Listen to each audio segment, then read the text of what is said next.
My name is KFCVR, and these are 3 of the best hiding places in the new Metro map.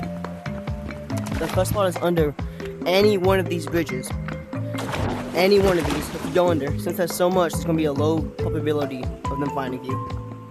The second spot is behind this poster. This spot right here, the only way that we're going to be able to see you is if you are looking right here. And the third spot is right here.